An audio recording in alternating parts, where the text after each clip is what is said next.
বর্ষা অনিমেষ দৃষ্টিতে তাকিয়ে আছে সামনে দাঁড়িয়ে থাকা অচেনা ছেলেটির দিকে। খালি গায়ে থাকা ছেলেটিকে সে একদমই চেনে না। চিনবে বা কি করে? আধা আলো ঘর, মুখে কাপড় বাঁধা, শুধু চোখ দুটো ছেলেটার খোলা।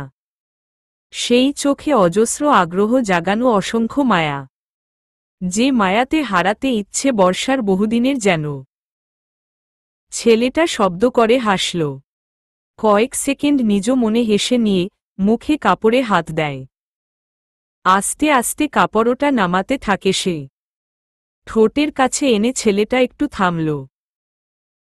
তারপর বর্ষার দিকে নিরেট দৃষ্টিতে চেয়ে থেকে চোখের পলকে কাপড় টেনে নিচে ফেলে দিল।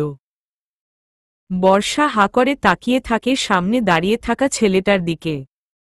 বর্ষা কথা খুঁজতে থাকে সামনে থাকা ছেলেটাকে কি বলবে, কিন্তু সে এতটাই অবাক হয়েছে যে সে কি বলবে বুঝতে পারছে না। বর্ষার আবেদনময়ী মুখের ঠোঁট যেন স্থির হয়ে হা অবস্থায় থেমে গেছে। এটা হওয়াটাও স্বাভাবিক তার, কেননা বর্ষার সামনে যে ছেলেটা দাঁড়িয়ে আছে সে হল আবির। আর এই রকম অবস্থায় আবিরকে দেখে বর্ষা কথামৃত হয়ে গেছে। বেশ কিছু সময় দুজন দুজনার দিকে তাকিয়ে থেকে বর্ষা নিজেই বলল, আবির। হিহিহি, এখনো চিনতে কষ্ট হচ্ছে মিস বর্ষা? আবির, মামা নে। বর্ষা, মিস বর্ষা বলেছি, কারণ আপনার আবির একটু আগেই মারা গেছে। যখন আপনি মি রহস্যময়কে জড়িয়ে ধরে বলেছিলেন আবির লুজার, তখনই আবির মরে গেছে আপনার থেকে। আপনার প্লেগার্ল চরিত্র আবার ফুটে ওঠার কারণে আবারও আবির মরে গেছে। আপনি একটা মনে কতজনকে ভালোবাসা দেখাবেন? জিসানকে তো শুরু থেকেই ভালোবাসছিলেন। সে ন্যায় হুট করে আবির আপনাকে ইগনোর করাই আবিরকে আপনি ভালোবাসতে যাচ্ছিলেন। আবিরকে তো আপনি নিজেই মেরে ফেলেছেন। আবির মরে গেছে, তারপর মি রহস্যময়কে ভালোবাসলেন। আমাকে একটু বলবেন, আর কত ভালোবাসা নিয়ে খেলবেন আপনি? হাস্যকর লাগে অনেক। এত সহজে ভালোবাসি কথাটা বলতে নেই। যদি কেউ সহজে ভালোবাসি কথাটা ব্যবহার করে, প্রকাশ করে, এটা মূল্য থাকে না, হাস্যকর মনে হয়। আবির, আপনি আমাকে ভুল বুঝছেন। বর্ষা, হিহিহি, আমি মানুষটাই তো ভুলে ভরা। একটা সত্য কথা বলি, জিসান, তুষার, রনি, সাইফ, আকাশ, সুমন আর মি রহস্যময় কেউ আপনাকে ভালোবাসানি। কোনো দিন বাসতো না। আপনাকে একজনই ভালোবেসেছিল, আর সে হল আবির। কিন্তু আবির এই মুহূর্তে মরে গেছে। ওর লাশ দেখতে পাচ্ছেন আপনি? আমার বুকের বা পাশে আবিরের লাশ জ্বলছে। একটু পর সে ছাই হয়ে উড়ে যাবে বাইরের এই ঝড়ো অনিলে। আপনাকে সবাই সবসময় ভালোবাসা দেখিয়েছে, দেওয়ার চেষ্টা করেছে। আপনি গ্রহণ করেননি। আপনি যেমন ঠকিয়েছেন তেমনি এখন ঠকে গেলেন। আবির আপনাকে সত্যিই ভালোবাসত। আবির চরিত্রটা কখনো আর আমার মধ্যে আপনি দেখবেন না। আপনার অভিনয়ের ছুরিতে সে নিহত। আবির কষ্ট পায়, আবির কান্না করে, আবিরের মন খারাপ হয়। কিন্তু আপনার সামনে থাকা এই রহস্যময়ের কোনো অনুভূতি নেই। আবির কথাগুলো বলে ডান হাতে থাকা পিস্তল রিয়াজের লাশের দিতে তাক করে ঠাস ঠাস করে পরপর 3টে গুলি করল।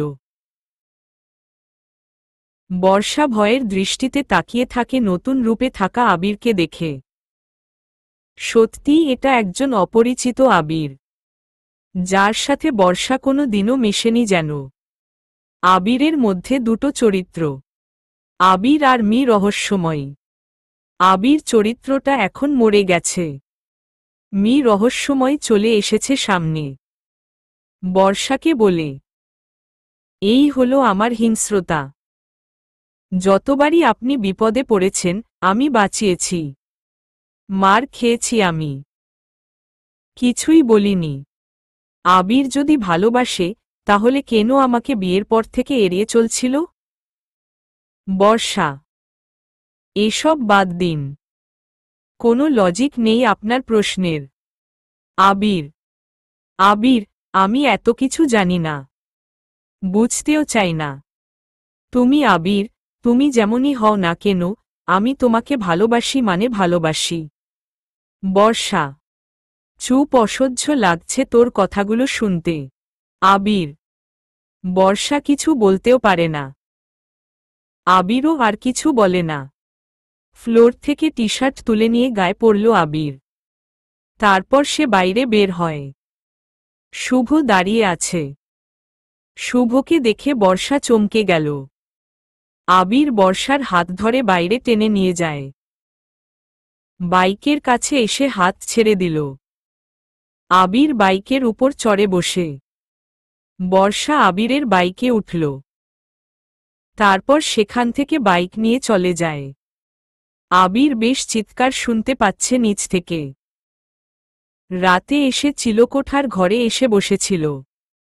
ঘুমিয়েও পড়েছিল শেষ রাতে। গায়ে হালকা হালকা জ্বর এসেছে। আবির চিৎকার শুনে নিচে যায়। সবাই ড্রয়িং রুমে বসে আছে। নীরব আর নীরা এসেছে। আবিরকে দেখে শুভ এগিয়ে আসে। কানে কানে বলে ঝামেলা বেঁধে গেছে নীরার বরের জন্য। নীরব আবিরকে দেখেই বলে, দাদু কালকে কি হয়েছে সবটা তো শুনলে না? রিয়াজদের সাথে আবির ঝামেলা করেছে। ওর লোকদের সে পিটিয়েছিল। নীরব: কি? আবির, তুমি জানো রিয়াজ কত বড় বেয়াদব ছেলে? ও যে কোনো সময় ক্ষতি করতে পারে। নীরার নানু: কিন্তু রিয়াজ আর বেঁচে নেই। সারা এলাকা হয়েছে খবরটা। সকালে উঠে শুনলাম রিয়াজদেরকে কারা যেন গুলি করে মেরেছে। পুলিশ পুরো এলাকা খুঁজছে আবিরকে। মানে আবিরের সাথে রিয়াজের শেষ ঝামেলা হয়েছে। অনেকেই এটা দেখেছে। পুলিশকে সেটাই বলেছে সবাই। আবির, তুমি যে কি করো? নীরব: মানে আবিরকে কি পুলিশ ধরে নিতে আসবে নাকি? আলফাজ সাহেব: জানি না, হয়তো এখনই চলে আসতে পারে তারা। নীরব: ঠিক তখনই কলিং বেল বেজে উঠল। সবাই বেশ ভয় পেয়েই তাকালো দরজার দিকে। কিন্তু আবির সত্যিই ঝামেলা করতে পারে এটা কেউ বুঝতেই পারছে না। এমন হাবাগোবা ছেলে যে মারামারি করবে, শুনেই হাসি পাচ্ছে। কিন্তু দরজা খোলার পর পুলিশকে দেখে সবাই ভড়কে গেল। আসলেই পুলিশ এসেছে। আবির শুভর দিকে তাকায়। শুভ ইশারায় বলে, সমস্যা নেই, থানায় গেলে যেতে পারিস। পুলিশ এসে বলে, আবির কে? জি, আমি আবির। কালকে রিয়াজের সাথে আমার ঝামেলা হয়েছিল। সে আমার কাজিনকে বাজেভাবে টিচ করে। এজন্য ওর লোককে আমি পিটিয়েছিল। তারপর আর কিছু জানি না। আবির: বুঝলাম, কিন্তু তবুও থানায় চলেন, আরও কিছু জিজ্ঞাসা করতে হবে। রিয়াজ খুন হয়েছে, আর যে ছেলেটাকে আপনি পিটিয়েছিলেন তার লাশও সেখানে ছিল। পুলিশ: কিন্তু আমি তো কিছুই জানি না। আবির: থানায় চলেন, সমস্যা নেই, জিজ্ঞাসা করব কিছু। পুলিশ: ও বড় আম্মু, আমি তো কিছুই জানি না। আমাকে কেন নিয়ে যাবে থানায়? আমাকে যদি পিটায়? আমি তো তখন রেগে ছেলেটাকে মারছিলাম। তারপর তো নিজেও কিছু করিনি। বড় আম্মু। আবির: আবিরের অভিনয় দেখে শুভ হাসি চেপে রাখতে পারে না। কিন্তু খুব কষ্টে সে হাসি চেপে রাখে। আলফাজ সাহেবও চুপচাপ দাঁড়িয়ে আছে। বর্ষার বাবা বলল, দেখুন অফিসার, আপনার ভুল হচ্ছে। বুঝলাম, কিন্তু থানায় যে তার যেতেই হবে। আমরা ধরতে আসিনি, শুধু যাবে, জিজ্ঞাসা করব, তারপর চলে আসবে। পুলিশ। আচ্ছা, তাহলে ঠিক আছে। বর্ষার বাবা আবিরকে নিয়ে চলে গেল পুলিশ। আবির পুলিশদের সাথে গাড়িতে করে থানার দিকে চলে যায়। বর্ষার ঘুম ভাঙল। রুমের চারপাশে তাকায়। আবিরকে খুঁজে পাচ্ছে না। সে রুম থেকে বের হয়েই দৌড়ে নিচে আসে। সবাই বেশ চিন্তায় আছে। নীরার নানু জানালো চেয়ারম্যানের ছেলের ব্যাপার। এত সহজে সমাধান হবে না। আবিরকে এখন নিয়ে আসবে কে? বর্ষা বড় একটি ঢোক গিলল। কি হয়েছে আবিরের? নীরাকে দেখে সেখানে গেল। আস্তে গলায় বলল, আবির কোথায়? বাব্বা, আমি যে এসেছি সেটার দিকে নজর নেই, অথচ আবির কোথায় এটা খুঁজছিস? নীরা উফ বললা না। আবির কোথায়? বর্ষা, পুলিশ এসে তাকে নিয়ে গেছে। নীরব, কি? কখন? বর্ষা, একটু আগেই। বর্ষা ধপ করে সোফাতে বসল। তখনই কলিং বেল বেজে ওঠে। নীরা যেয়ে দরজা খোলে। জিসান এসেছে, সাথে নিধি। জিসানকে দেখে সবাই চমকে যায়। জিসান ভিতরে আসে। সবার দিকে তাকালো। জিসানের পাশে দাঁড়িয়ে থাকা নিধি বলে, আবির বলেছিল জিসানের কেয়ার নিতে, তাই সকালেই গিয়েছিলাম। ডাক্তার নিয়ে আসতে বলেছে। জিসানের সাথে কেউ কোনো কথা বলছে না। সে নিধিকে নিয়ে উপরের ঘরের দিকে এগিয়ে যায়। সবাই আবিরের জন্য চিন্তা করতে থাকে। বর্ষাকাল রাতের কথাগুলো ভাবতে ব্যস্ত হয়ে গেল। রাতে এসে বর্ষাকে নিজের রুমে পাঠিয়ে দিয়ে আবির ছাড়ের ঘরে চলে যায়। বর্ষা আবিরকে ডাকার সাহস পায়নি। রাতেই নিধিকে বলেছিল জিসানকে নিয়ে আসতে, তাই নিধি সকালেই বের হয়ে গিয়েছিল জিসানকে আনতে। সন্দেহটা তোমার দিকেই যাচ্ছে। তুমি কি রিয়াজদের মেরেছ? পুলিশ অফিসারের কথা শুনে আবির ওনার দিকে তাকাল। তারপর গম্ভীর গলায় বলল, ওর সাথে আমার ঝামেলা হয়েছিল বিকেলে। তারপর কিছুই জানি না। আবির স্যার, আমার পুরো বিশ্বাস এই বেটায় ওদেরকে মেরেছে। ধরে 3rd ডিগ্রি চালালে সব স্বীকার করবে। সহকারী পুলিশ সন্দেহের বশে ধরে, কাউকে মারার কোনো আইন তো আমার জানা নেই। আবির ওই আমাকে আইন শেখাচ্ছিস?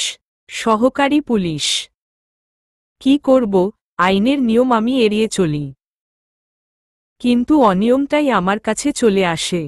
আবির মানে? পুলিশ এই যে আমাকে তুলে আনলেন, আইনের কাজ। আমাকে থানায় নিয়ে যাওয়ার আগেই ছেড়ে দিতে হবে। এটা অনিয়মের ব্যাপার। আবির তোকে কে ছাড়াবে রে? সহকারী পুলিশ আবির পুলিশদের সাথে কথা বলছিল। এমন সময় কয়েকটি গাড়ি খুব গতিতে আসতে থাকে। পুলিশদের গাড়ি ক্রস করে সামনে এসে দাঁড়ায়। সহকারী পুলিশ বলে, স্যার, এখানে এমপি স্যার কেন আসছে? নামো গাড়ি থেকে, দেখি হয়েছে। অফিসার পুলিশেরা নেমে দাঁড়ালো গাড়ি থেকে। এমপি স্যার এসে অফিসারের গালে একটা চড় লাগিয়ে দেয়। চিৎকার করে বলে, ওই তুমি কাকে ধরেছ? আলফাজ স্যারকে চিনো না? উনি মন্ত্রিসভার কত বড় লোক জানো তুমি? ওনার ছেলেকে থানায় নিয়ে যাচ্ছ? ভাগ্য ভালো এটা ঢাকা না, না হলে তোমার এমন সাহস বাড়িতেই পকেটে ভরে দিত। কই সে আবির? এমপি ভিতরে আছে। অফিসার এমপি সাহেব এগিয়ে আসলো। আবির নেমে এসে দাঁড়ায়। এমপি সাহেবের সাথে কিছু সময় কথা বলে নিল। ওর পকেটে থাকা ফোনটা হঠাৎ বেজে ওঠে। হাতে নিতেই দেখে আলফাজ সাহেবের কল। আবির রিসিভ করে। ওপাশ থেকে আলফাজ সাহেব বলে, সিয়াম আর রাফাত নেই। ওরা দুজন মরে গেছে। মাসুম বলল আলিফ সাহেবের লোক এসে মেরেছে। মাসুম গুরুতর আহত। আলিফকে আমি মেরে ফেলব। আব্বু রিল্যাক্স। আপনি ঢাকাতে ফিরে যান।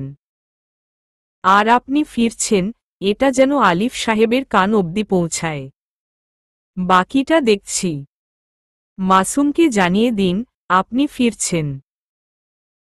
আবির: ওকে, কিন্তু আলিফকে আমি মারবই। আলফাজ সাহেব: ওকে। আলফাজ সাহেব ফোন কেটে মাসুমকে কল দেয়। মাসুম দিব্যি ঠিকই আছে। ওদের দুজনকে মাসুম নিজেই মেরেছে। মাসুমকে ফোন দিয়ে আলফাজ সাহেব জানালো আমি ঢাকাতে আসছি আজ। সবকিছু রেডি থাকো। আলিফের যত লোক আছে সবাইকে তুলে আনো। আজকে দেখা হবে ওদের সাথে। মাসুম সহমত জানিয়ে কল কেটে দিল। মাসুম আবার আলিফ সাহেবকে কল দিল। আলিফ সাহেব কল পেয়েই বলে, কি হয়েছে মাসুম? একটা নিউজ দেওয়ার আছে। মাসুম: কি নিউজ? আলিফ: আলফাজ স্যার আজকে শহরে ফিরবে। ওনার নির্দেশ আপনাকে সহ যতগুলো লোক আছে সবগুলোকে তুলে নিয়ে যেতে। মাসুম: হাহাহা, তাই নাকি? ও আমার লোকদের মারবে? ওর সাহস দেখে আমি অবাক হচ্ছি। ও জানে না ঢাকাতে আসবে এটা কত বড় ভুল করতে যাচ্ছে। ঠিক আছে, তুমি আমার লোকদের সবাইকে আলফাজের ঠিকানা অনুসারে নিয়ে যাও। আমিও আসছি। আলফাজের লোকদের কিনতে কত টাকা লাগবে? আমি এটাও পাঠিয়ে দিচ্ছি। আলফাজের লোকদের হাতেই তাকে আজ মরতে হবে। আলিফ সাহেব: আমিও আসছি। মিস্টার রহস্যময়কে তো আমি মারব, সাথে মিস্টার নো ফেসকেও আমি মারব। তুষার: ওকে, আমি সব রেডি করছি। মাসুম। মাসুম কল কেটে দেয়। আলিফ সাহেবের সাথে তুষার ছিল, এজন্য সে সবকিছু শুনেছে। সেও যাবে ঢাকাতে। আলিফ সাহেব আবিরকে কল দেয়। আবির পকেটে হাত গুজে হাঁটছে। গায়ে বেশ জ্বর অনুভব হচ্ছে ওর। এমনিতে তাকে হৃদয় বেশ ভালো মতোই সুস্থ করে দিয়েছে, কিন্তু বৃষ্টিতে ভেজার কারণে জ্বর চলে এসেছে। আবির ধীর পায়ে হাঁটছে। ফোন হাতেই ছিল। কল আসতেই সে বুঝে যায় কে কল করেছে। সে নাম্বার না দেখেই রিসিভ করে বলল, জি আলিফ সাহেব, বলুন। আজকেই আমাদের ঢাকাতে যেতে হবে। মি রহস্যময় আমাদের সব লোকগুলোকে তুলে নিয়ে গেছে। ঠিকানাও জানি আমি তারা কোথায়। আজকে সবাইকে আমরা মেরে ফেলব, যেন কেউ বাঁচতে না পারে। আলিফ: আর শোন, তুই মি রহস্যময়কে মারবি। তুষার। আবির ফোন কেটে দেয়। তুষারের কথা শুনে রাগে ওর মাথাটা কেমন চক্কর দিয়ে উঠল। শালা তুই তুই করে বলছে আবিরকে। আবির ফোন পকেটে রাখতে যাচ্ছিল, একটা মেসেজ আসে। চেক করতেই দেখে ভিসা অফিস থেকে সবকিছু চেকআউট করে ঠিকঠাক করে দিয়েছে। আবির যেন এটারই অপেক্ষা করছিল, কিন্তু এত তাড়াতাড়ি হবে সে জানত না। এবার কেবল টিকিট কাটলেই হবে। অনলাইনে সেটাও করে নেবে। আবির বাড়িতে আসলো। আবিরকে দেখে বড় মা এসে জড়িয়ে ধরতে যাচ্ছিল, কিন্তু তার আগেই দৌড়ে আসে বর্ষা। সবার সামনে আবিরকে জড়িয়ে ধরে কান্না করতে করতে বলে, কোথায় ছিলে তুমি? জানো না, সকালে উঠেই তোমাকে খুঁজছিলাম। কতটা টেনশন হচ্ছিল। পুলিশ কেন তোমাকে নিয়ে গেছে? আমাকে ডাকোনো কেন একটু? খুব চিন্তায় ছিলাম। আবির বর্ষার কোনো প্রশ্নের জবাব দিল না। নিজেকে বর্ষার থেকে ছাড়িয়ে নিয়ে উপরের ঘরের দিকে যাওয়ার জন্য পা বাড়ায়। বর্ষার বাবা নাহিদ সাহেব বলে, কি ব্যাপার আবির? বর্ষার সাথে কথা বলছো না কেন? ওর তো টেনশন হচ্ছিল। নাহিদ সাহেব, হি হি হি। আবির, হাসছ কেন তুমি? নীরার বাবা, কে টেনশন করছিল? আবির, কে মানে? বর্ষা তোমার জন্য চিন্তা করছিল। ছোট চাচা, ওহ জানতাম না তো কেউ চিন্তা করছিল। মানে স্পেশালি কেউ চিন্তা করবে ভাবিনি। আবির, কি হয়েছে তোমার? বর্ষাকে এভাবে বলছো কেন? সে ছাড়া আর কে বেশি চিন্তা করবে? নাহিদ সাহেব, কেন করবে সে? ভালোবাসে আমাকে। অভিনয়টা দারুণ করছে, এটা দেখে সবাই বুঝছেন ভালোবাসে। আবির, অভিনয়? কিসের অভিনয়? শুভর বাবা, ভালোবাসার অভিনয়। আবির, আবির কি বলছো তুমি? আমি কেন অভিনয় করব? আমি তোমাকে সত্যিই ভালোবাসি। বর্ষা, প্লিজ আর মিথ্যে কথাটা নিতে পারছি না তোর থেকে। কতজনকে ভালোবাসবি তুই? আবির, আবির, আমি মানছি আমি আগে খারাপ ছিলাম। এখন তোমাকে সত্যিই মন থেকে ভালোবাসি। বর্ষা, আমি তোকে ভালোবাসি না। আমি আমার বাবাকেও ভালোবাসি না। বড় মা ছাড়া আর এমন একজন আছে ওনাকে ছাড়া আমি কাউকে ভালোবাসি না। আবির, ভালোবাসো না? তাহলে কেন আমার মেয়েকে বিয়ে করেছিলে? নাহিদ সাহেব, শাস্তি দিতে। যা সে পেয়েছে, আর চিন্তা নেই। আপনার মেয়ের শরীরে হাজবেন্ডের অধিকার নিয়ে স্পর্শও করিনি। ঘেন্না লাগে আমার। যে মেয়ে অন্য ছেলেদের সাথে সময় কাটায় তাকে স্পেশাল করে মানে বিয়ে করে রুমে রাত কাটানোর কোনো ইচ্ছে আমার নেই। আবির, আবির, বড় মা। বড় মা এগিয়ে এসে আবিরের গালে কষে দুইটা চড় দেয়। আবির কয়েক সেকেন্ড গালে হাত দিয়ে রাখে। তারপর মুচকি হাসতে থাকল আবির। সবাই আবিরের কাণ্ড দেখতে থাকে। হঠাৎ করে আবিরের কি হলো কেউ কিছু বুঝতে পারছে না। বড় মা বলে, ছি আবির তোর স্ত্রী সে। এভাবে কেন বলছিস? বড় মা, কিসের স্ত্রী? আমি মানি না তাকে। চিন্তা নেই কারো। ওকে আমি ডিভোর্স দেব। কাগজে কলমে সে বউ আমার। একটা ডিভোর্স লেটারের সাইন করলেই ঝামেলা শেষ। আবির, আবির সবকিছু কি তোর কাছে গেম মনে হচ্ছে? নীরা, এই বিয়েটাই তো একটা বিশাল গেম ছিল। আবির, মানে? কিসের গেম? নীরার বাবা, আবির, তুই কিন্তু লিমিট ক্রস করছিস। আমার সহ্য হচ্ছে না। বড় মা, সহ্য তো আমারও হয় না মা। নিজের বাবা যখন অবহেলা করে তখন সহ্য হয় না।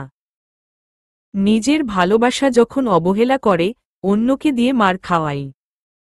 আমারও সহ্য হয় না। আবির, কি চাস তুই? নীরা, আমি বর্ষার থেকে দূরে থাকতে চাই। আই হেট হার। দরকার নেই এমন মানুষ যে ভালোবাসাটাকে সহজ করে হাসিতে পরিণত করে। আবির কথাগুলো জোরেই বলল। সবাই আবিরের কথা শুনে স্তব্ধ হয়ে গেছে। তারপর আবির জোরে জোরে কথা বলার শব্দ শুনে সবাই এক জায়গায় এসে জড়ো হয়েছে। আবির বর্ষার সামনে, আর বর্ষা আবিরের সামনে মাথা নিচু করে দাঁড়িয়ে আছে। বর্ষার চোখ থেকে বারিধারা পতিত হচ্ছে নিচে। বর্ষা চোখ বন্ধ করে আবিরকে কল্পনা করছে। আবিরের দিকে সবাই একদৃষ্টিতে তাকিয়ে আছে। নাহিদ সাহেব বেশ রেগেই প্রশ্ন করে, কি হচ্ছে এসব? বর্ষাকে তো তুমি ভালোবেসেই বিয়ে করেছ। এখন তুমি সেটা বলছো নাটক ছিল, প্ল্যান ছিল? কিসের প্ল্যান? বর্ষাকে শাস্তি দিতে। কিন্তু সে করেছেটা কি? কিসের শাস্তির জন্য তুমি ওকে কষ্ট দিতে এই পথ বেছে নিয়েছ? আবির সবার দিকে তাকালো। জিসান যেন সবথেকে বেশি অবাক হয়ে তাকিয়ে আছে আবিরের দিকে। আবিরকে সবাই এতদিন যা ভেবে এসেছে, আজকে যেন সেই আবির পাল্টে একদমই আলাদা হয়ে গেছে। আবির একটা তাচ্ছিল্যের হাসি দিয়ে বলল, হি, আমি তাকে কথা দিয়েছিলাম, তার সাথে করা অন্যায়ের প্রতিশোধ আমি নেব। আবির, কার সাথে বর্ষা অন্যায় করেছিল? কে সে? আর সে কি তোমার কাছে বর্ষার থেকেও খুব কাছের মানুষ? নীরব, এতদিন তাহলে আমার সামনে যা দেখাতি, মানে বর্ষার প্রতি তোর ভালোবাসা, সেটা কি মিথ্যে ছিল? নীরা, হুমম, তোরা সবাই জানতি আমি দেশে এসেই তোদের ভার্সিটির কনসার্টে গিয়েছিলাম। আসলে কনসার্ট তো আগে থেকেই হবে, এটা জানতাম, কারণ আমি তো দেশেই থাকতাম গত কয়েক বছর ধরে। এটা তোরা কিভাবে জানবি, যেখানে আমার পরিবারে থাকা বাবা নামের মানুষটা কোনো দিন খোঁজ নেয়নি, ভাই নামক মানুষ কখনো জানতে চায়নি? তাহলে তোরা কিভাবে জানবি আমি কোথায় থাকি? আবির, আবির একটু সহজ করে কথা বল, আমি কিছুই বুঝতে পারছি না। বড় মা, আচ্ছা তাহলে শোনো সবাই। আবির কথাটা বলে একটু থামল। সবাই আবিরের দিকে তাকায়। বর্ষাও তাকাল। আবির চুপচাপ দাঁড়িয়ে আছে। আবির সবার দিকে এক পলক তাকিয়ে বলল, 4 বছর আগে আমি দেশে আসি।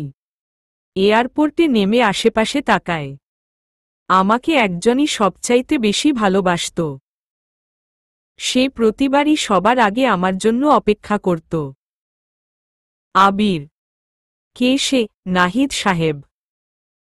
রিহান, আমার কাছের মানুষ, আমার বন্ধু, আমার ভাই, আমার সবকিছু।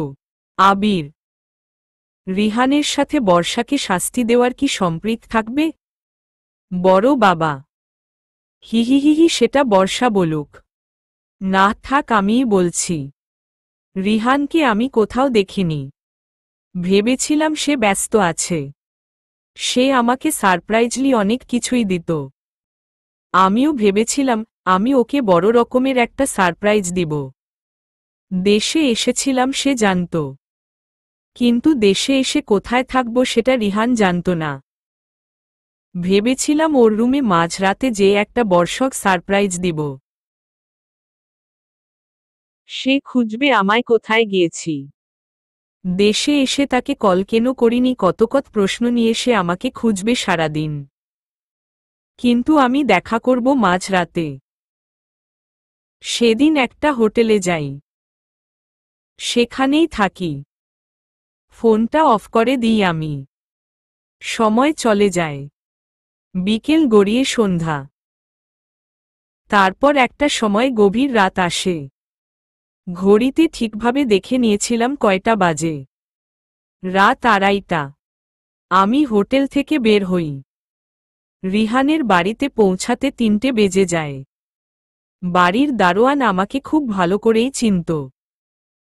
প্রবেশ করতে কোনো সমস্যা হয়নি। রিহানের বাড়িতে এসে সোজা ওর রুমের সামনে যায়। রুমের সামনে যেয়ে দাঁড়াতেই কানে ভেসে ওঠে মৃদু কান্নার শব্দ। আমি দরজা ঠেলে ভিতরে প্রবেশ করি। রিহানকে অবাক করতে যেয়ে আমি নিজেই অবাক হয়ে গিয়েছিলাম। তাকিয়ে দেখি রিহান ফ্যানের সাথে গলায় রশি পেঁচিয়ে ঝুলে আছে। বিছানার পাশে হেলান দিয়ে বসে রিহানের বাবা কান্না করছে। জানেন রিহানের বাবাটা কে? জানতে চান আপনারা? রিহানের বাবা হল আলফাজ সাহেব। সারাদ সাহেবের বন্ধু আলফাজ সাহেব। আর রিহানের কথা তিনি কাউকে কোনো দিন বলেনি। আমি রুমে প্রবেশ করে রিহানকে দেখে চোখ দিয়ে পানি টপটপ করে পড়ছিল আমার। আমার পায়ের শব্দ শুনে আলফাজ সাহেব আমার দিকে তাকায়। আমাকে দৌড়ে এসে জড়িয়ে ধরে বলে, আবির তুমি এসেছ? ও আর নেই। ও চলে গেছে আমাদের ছেড়ে। ডাক্তার জানিয়ে গেল রিহান আর দুপুরেই মারা গেছে। গলায় রশি দিয়েই সে মরেছে। রিহান মরে গেছে বাবা। আমাকে ছেড়ে ও চলে গেছে। আমি নীরব দৃষ্টিতে তাকিয়ে থাকি রিহানের দিকে। জিভটা এক আঙ্গুল বের হয়ে আছে। ওর বাম হাতের দিকে চোখ চলে যায় আমার। সেখানে কতগুলো ব্লেডের দাগ। যেন একটা নাম মোছার ব্যর্থ চেষ্টা করছিল রিহান। জানেন ওর হাতে থাকা নামটা কার ছিল? সেই নামটা ছিল বর্ষা। আর আমার সামনে দাঁড়িয়ে থাকা বর্ষায় হলো সেই বর্ষা। রিহান মরে যায়। আর ওর মরার পিছনে দুজন মানুষের হাত ছিল। তারা হলো বর্ষা আর নীরা। ওদের দুজনের জন্যই রিহান মারা যায়। আমি আলফাজ সাহেবকে ছাড়িয়ে নিয়ে রিহানের কাছে যাই। হাত দুটো নরম হয়ে আছে। আমি রশি থেকে রিহানকে নামাই। চোখ খোলা ছিল। বোঝা যাচ্ছিল সে মরার আগে কান্না করেছিল অনেক। বেডশিটে হাত থেকে পড়া রক্ত টপটপ করে পড়ে বিদঘুটে চিত্র অঙ্কন হয়েছে যেন। একটা কাঁথা নিয়ে রিহানের মুখ ঢেকে দিই। আলফাজ সাহেবকে বলি, কি হয়েছিল? আমি কিছু জানি না। আমি তো ব্যস্ত থাকতাম। কখন কি করত কিছুই জানতাম না আমি। ওর রুমে রাতে এসে একবার দেখে যেতাম, সে ঘুমাত। সকালে উঠে বের হয়ে যেত ও, আমার আগে। ফিরত কখন এটাও জানি না। তবে একদিন এসে বলে, আব্বু আমি একজনকে যদি তোমার কাছে চাই, আমাকে এনে দেবে? আমি মাথা নাড়িয়ে হ্যাঁ বলেছিলাম। রিহান আমাকে জড়িয়ে ধরেছিল। কিন্তু তার 3 মাস পরেই রিহানকে আমি চেঞ্জ হতে দেখি। হাসত না ঠিকমতো, খেতও না ঠিকমতো, চুপচাপ হয়ে গিয়েছিল একদমই। রুমের মধ্যে পড়ে থাকত। জানতে চাইতাম কি হয়েছে। সে বলেনি। আর আজ সে মরেই গেল। নিজেকে সে মেরে ফেলেছে। আলফাজ সাহেব, আমার বাবাকে কিছু বলেছেন? আমি, না সে তো রিহানের কথা জানেই না। শুধু তুমিই জানো। আর জানে ডাক্তার।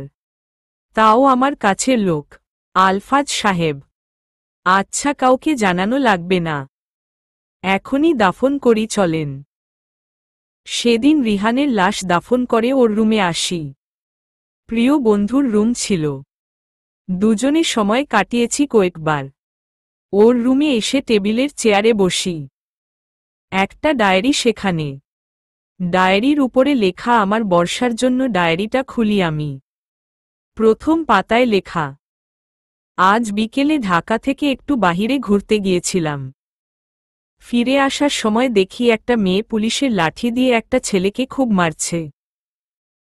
মেয়েটার কথা শুনে জানতে পারি, যে ছেলেটাকে সে মারছে সেই ছেলেটা তার বান্ধবী তন্নি নামের কোনো মেয়ের সাথে ঝামেলা করেছিল। আমি মেয়েটার দিকে তাকিয়ে থাকি। রাগী চোখ যে কারো এত বেশি আকর্ষণীয় হতে পারে, কখনো ভাবিনি। মেয়েদের রাগলে গাল সুন্দর হয় জানি। কিন্তু এই মেয়ের চোখ এত সুন্দর লাগবে কেন? মেয়েটা ছেলেদের পিটাচ্ছে।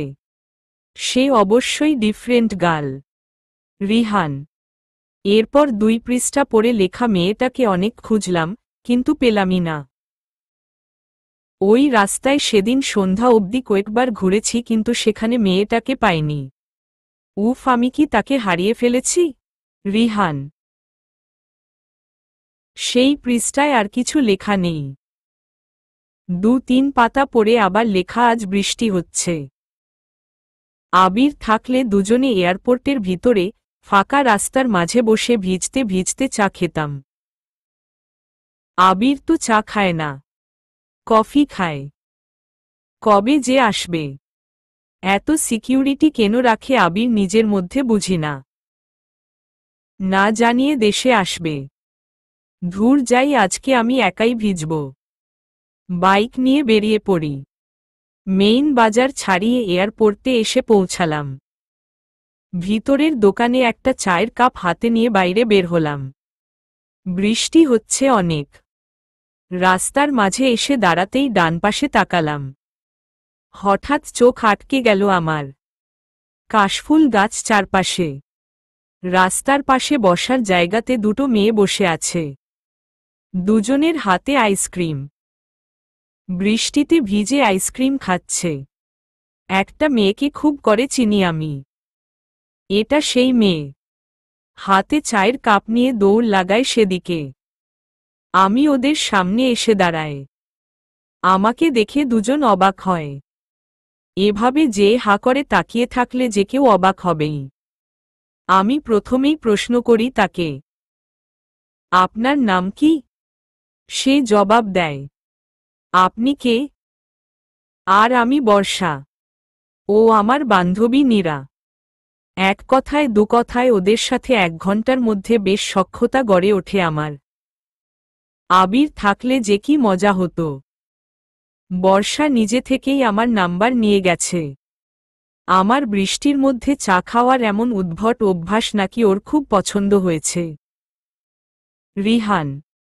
তারপর আর কিছু সেখানে লেখা নেই। এরপর কয়েকদিন সে ডায়েরি লেখেনি। হয়তো 10 দিন পর আবার লিখেছিল। 10 পৃষ্ঠা পর লেখা, আবিরকে কি বর্ষার কথা বলবো? না না থাক, ওকে সারপ্রাইজ দেব। আপাতত বর্ষা ছাড়া আবিরকে সারপ্রাইজ দেওয়ার মতো কিছু নেই। বর্ষা এখন আমাকে খুব ভালোবাসে।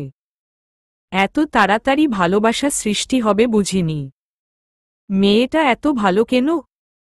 রিহান। তারপর হয়তো সে 2.5 মাস ডায়েরি লেখেনি। তারিখ দেখে সেটাই বোঝা যাচ্ছিল। কয়েক পাতা পর লেখা ছিল, নীরার কথাগুলো আমার ভালো লাগে। সে আমাকে বর্ষার ব্যাপারে অনেক সাপোর্ট করে। সে না থাকলে হয়তো আমি বর্ষাকে ভুল বুঝতাম। 3 মাস পর বর্ষা আমাকে ইগনোর করা শুরু করেছে।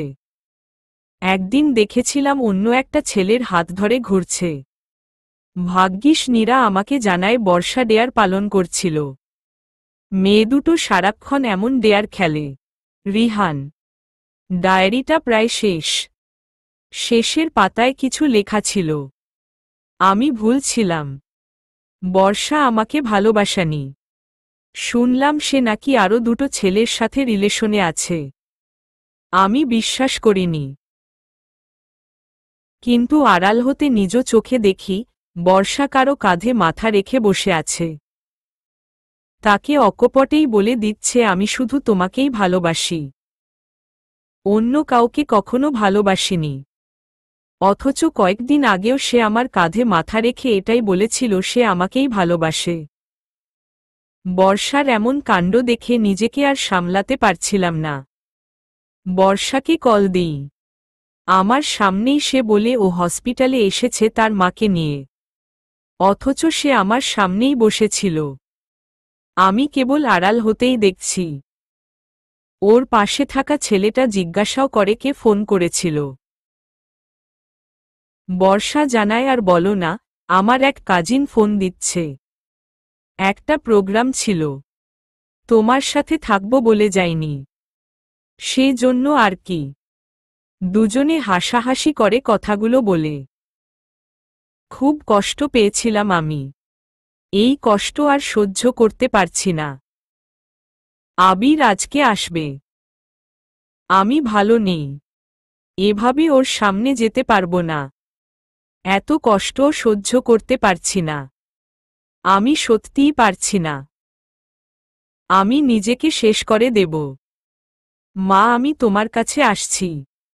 রিহানের ডায়েরিতে আর কিছু লেখা থাকে না। ডায়েরি পড়তে পড়তে সেদিন রাতে ফজরের আজান দেয়। আলফাজ সাহেবকে নিয়ে নামাজ পড়ে আসি। দুজনে যখন মসজিদ থেকে বের হয়েছি, তখন আলফাজ সাহেব বলে, আবির রিহান চলে গেছে। আমার এক ছেলে গেছে, কষ্ট পাচ্ছি। আজ থেকে তুমি আমার ছেলে। আর তোমাকে আমি নতুন করে প্রেজেন্ট করব। আমি এখন থেকে তোমার বাবা। কেউ জানবে না। শুধু আমার একটা অনুরোধ রাখবে? আলফাজ সাহেব, বলুন কি অনুরোধ? আমি। কে এই বর্ষা? তাকে খুঁজে বের করে। রিহান যেমন কষ্ট পেয়েছে, এমন কষ্ট তাকে তুমি দেবে, প্রতিশোধ নেবে তুমি। এটা তোমার কাছে আমার বাজি বা চ্যালেঞ্জ, যেটা তোমাকে পূরণ করতেই হবে। আলফাজ সাহেব। হুমম আব্বু, আজ থেকে আমি চ্যালেঞ্জ করলাম, এই বর্ষাকে খুঁজে বের করে আমি রিহানের প্রতি অন্যায়ের প্রতিশোধ নেব। তারপর থেকে খোঁজ চালাই কে এই বর্ষা। খুঁজে বের করতে বেশিদিন সময় লাগেনি আমার। ওর সাথে অনুষ্ঠানের প্রথম কথা হয়, কিন্তু আগে থেকেই খোঁজ নিয়ে জানি বর্ষা কেমন, সে কি করে সবকিছু জানতাম। তারপর ওকে এই কষ্টটাকে ফিল করানোর জন্য 4 থেকে 5 বছরের বেশি লেগেছে, কিন্তু আমি পেরেছি। আবির থেকে হয়েছি আমি, থাক সেটা বাদ। আমার মিশন কমপ্লিট। ও হ্যাঁ, আরেকটা কথা, আমি আজ ভোর রাতেই দেশের বাহিরে চলে যাব। ছোট্ট একটা কাজ আছে, সেটা রাতেই শেষ হয়ে যাবে। ডিভোর্স লেটারটা আমি শুভর কাছে পাঠিয়ে দিব। ও একটা কথা বলতে ভুলে গিয়েছি, বর্ষার খোঁজ করতে করতে শুভ আর নিধির সাথে পরিচয় হয় অনেক আগে থেকে। দুজন ঢাকার শপিং মল থেকে বের হচ্ছিল। নিধির ওড়না ধরে একটা ছেলে টান দেয়, সেখানে আমি যেয়ে সব ঠিকঠাক করি। তারপর থেকে নিধি আর শুভর সাথে পরিচয় হয়, কিন্তু প্রথমে ওদেরকে আমার নাম বললেও আমি কে সেটা জানত না। এজন্য আমি যেদিন ওদের বাড়িতে আসব সেদিন আমার নাম বলেছিলাম দুজনকে। আর তাই হয়তো নিধি বারবার আমার কথা জিজ্ঞাসা করছিল যে আবির এসেছে কিনা। আরেকটা কথা, এই আবির লুজার নয়, চিন্তা নেই, আমার বাচ্চা বর্ষার পেটে হবে না, সে আমার থেকে সেভ আছে। মাফ করে দিবেন আমাকে। আরেকটা কথা, সরি আবার বিরক্ত করছি। এই যে মিস বর্ষা, কখনো এমন প্রতিজ্ঞা করবেন না যেটা পূরণ করতে যেয়ে অন্যের ক্ষতি হয়। আপনার বান্ধবী তন্নির মৃত্যুর কথা শুনে ব্যথিত হয়েছিলাম অনেক, কিন্তু আমার বন্ধুর মুখটা আমার চোখের সামনে ভাসছিল। আপনার বন্ধুর জন্য আপনার কষ্ট হয়েছিল, আমার বন্ধু কি ধোয়া তুলসী পাতা ছিল? তার কষ্ট কি আমার কষ্ট না? আপনি হয়তো ছেলেদেরকে এড়িয়ে চলতে পারতেন, বা সমাজে এমন কিছু তৈরি করতে পারতেন যেটা দেখে ছেলেরা মেয়েদের সাথে বাজে কাজ করতে দ্বিধাবোধ করত, কিন্তু আপনি এমন কিছু করেননি। মন নিয়ে খেলেছেন। পৃথিবীতে সব ছেলে এক হয় না, আবার সব মেয়ে একরকম হয় না। এজন্য কাউকে বড় কথা বলা বা কাউকে বাজে কথা বলার আগে একটু ভাববেন। সব দেখায় যে সত্য হবে এমন না। টেক কেয়ার মিস বর্ষা। শুভ আব্বু কোথায়? আবির। আবির কথাগুলো বলে শুভর দিকে তাকায়। শুভ সারাদ সাহেবের দিকে তাকালো। আবির বলল, আরে ওনার কথা জিজ্ঞাসা করিনি। সারাদ সাহেব আমার বাবা নন, আলফাজ সাহেব আমার বাবা। উনি কোথায়? আবির। তিনি নেই। শুভ, মানে তিনি ঢাকাতে রওনা দিয়েছে? ওহ নো, আমাকে কেন জানায়নি? শীত মাসুমকে ফোন কর। আমি যাচ্ছি। আমার ব্যাগগুলো গুছিয়ে চলে আসিস। ব্যাগেই ভিসার কাগজ আছে, ঠিকভাবে গুছিয়ে চলে আসিস। বড় মা, ভালোবাসি তোমাকে। হয়তো এটাই শেষ দেখা, আর কখনো দেশে আসব না। মাফ করে দিও নীরা, মাফ করে দিস। আসছি। আর নিধি, তোকে যা বলেছিলাম প্লিজ কথাটা রাখিস। জিসানকে দেখে রাখিস। নাহিদ সাহেব, আপনিও মাফ করবেন। আবির। আবির শোন, সারাদ সাহেব, আবিরের বাবা, যে গত 20 বছর আমার কথা শোনেনি, আমি কেন এক ডাকে তার কথা শুনব? আবির। আবির আর দাঁড়ায়নি, কোনো দিকে না তাকিয়ে সে বাড়ি থেকে বের হল। বাইকের কাছে এসে মাথায় হেলমেট পরে নেয়। আজকে সে নিজেকে আরো নতুন করে প্রেজেন্ট করতে যাচ্ছে। সে সবকিছুর রহস্য খোলসা করে দিয়েছে। এখন একটা গেমই বাকি, আর সেটা হলো মাসুম আলিফ নয়তো অন্য কিছু। আবির চলে গেছে ঢাকায়। সবাই বর্ষার দিকে তাকিয়ে আছে। বর্ষা আর নীরা এমন কিছু করেছে, ওরা যেন এখনো বিশ্বাস করতে পারছে না। কিন্তু এসব কিছু একদমই সত্য। যেদিন বর্ষা প্লে গার্ল হওয়ার ইচ্ছা পোষণ করে, সেদিনের রিহানের সাথে ওর প্রথম পরিচয় হয়। প্রথম শিকার হয় রিহান। আর রিহান যে মরেই গিয়েছিল বর্ষা তা জানে না।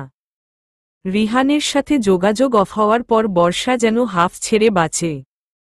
রিহান তাকে প্যারা দিচ্ছিল না। এই খুশিতে নীরাকে ট্রিটও দেয়। দুজনে বেশ মজায় করেছিল। কিন্তু এমনটা হবে বর্ষা বুঝতেই পারেনি। আবির দেশেই ছিল অনেক বছর ধরে। যা ওর বাবা, এমনকি কেউ জানে না আবির এই দেশেই ছিল। কতটা গুরুত্বহীন আবির তার নিজের পরিবারের কাছে এটা সে এত বছর পর ভালোভাবেই বুঝেছে। আবির চাইলেই বর্ষাকে নিয়ে অনেক খারাপ কিছু করতে পারত, কিন্তু আবির করেনি। আবির চেয়েছিল বর্ষা কেবল সত্যিকারের ভালোবাসাটা বুঝুক।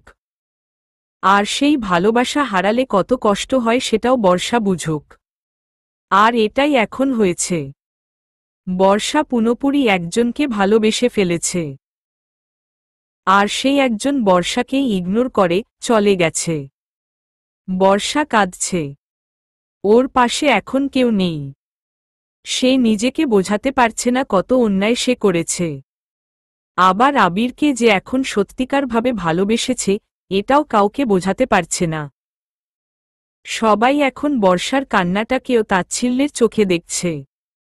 যে মন ভাঙে, সে খুনির থেকেও জঘন্য লোক। আবির ঢাকাতে এসেছে অনেক আগে। আবির সোজা আলফাজ সাহেবের বাড়িতে আসল। আজ সে নিজেকে ঢাকবে না। রহস্যময় হবে না এখন।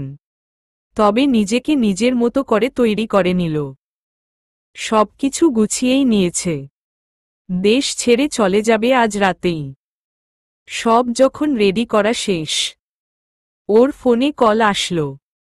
স্ক্রিনে তাকিয়ে দেখে আলিফ সাহেবের নাম্বার। আবির রিসিভ করে। আবির, কোথায় তুমি? একটা তো গেম খেলেছি। কি গেম?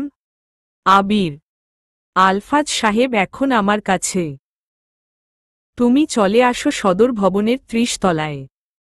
পুরো ছাদটাই এখন আমাদের। আর আলফাজ সাহেবকে আধমরা করে রেখেছি। আলিফ সাহেব, তাকে আমিই মারব। কেউ যেন তার গায়ে হাতও না দেয়। আবির, ওকে দেয়ার। তোমার জন্য এতটুকুই অবশিষ্ট আছে। কিন্তু ওই রহস্যময় কোথায়? সে কখন আসবে? বারবার আলফাজ বলছে, সে আসবে, সে আসবে। কিন্তু সে কোথায়?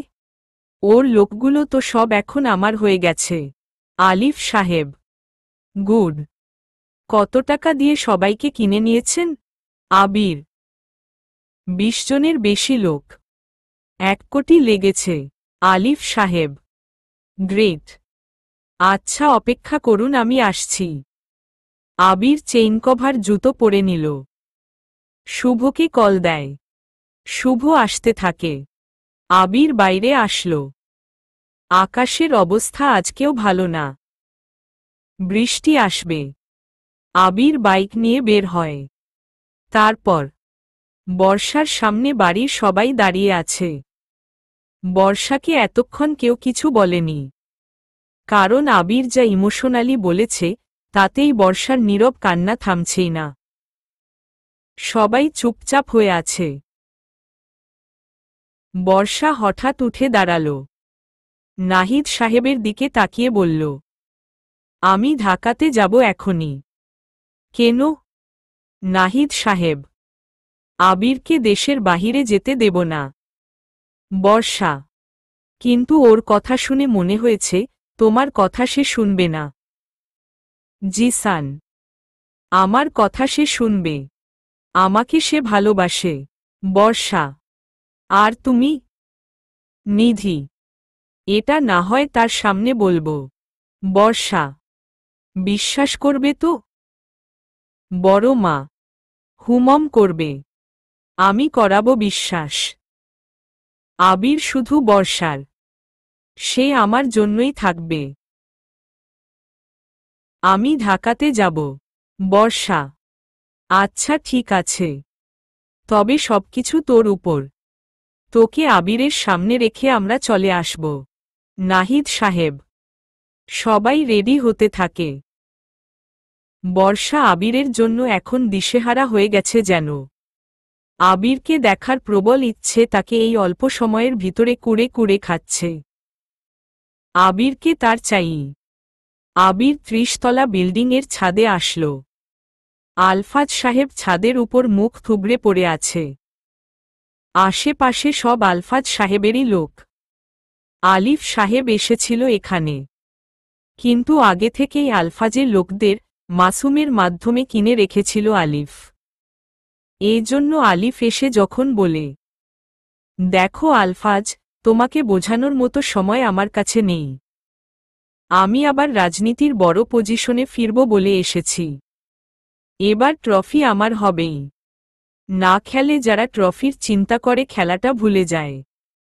তারা আসলে খেলতেই জানে না। আলফাজ। হাহাহা আচ্ছা দেখা যাক কে ট্রফি জিততে পারে। চেয়েছিলাম তোকে কিছু বলবো না। যদিও তোর ক্ষমতা কতটুকু তা জানা আছে। তোর ছেলের জন্যই এতদূর এসেছিস। তোর ছেলের তো একটা বিশাল নামও আছে। রহস্যময়। ওটাকে চাই। তবেই তুই ভালোভাবে এখান থেকে যেতে পারবি। আলিফ সাহেব। সে তো এমনিতে আসবে।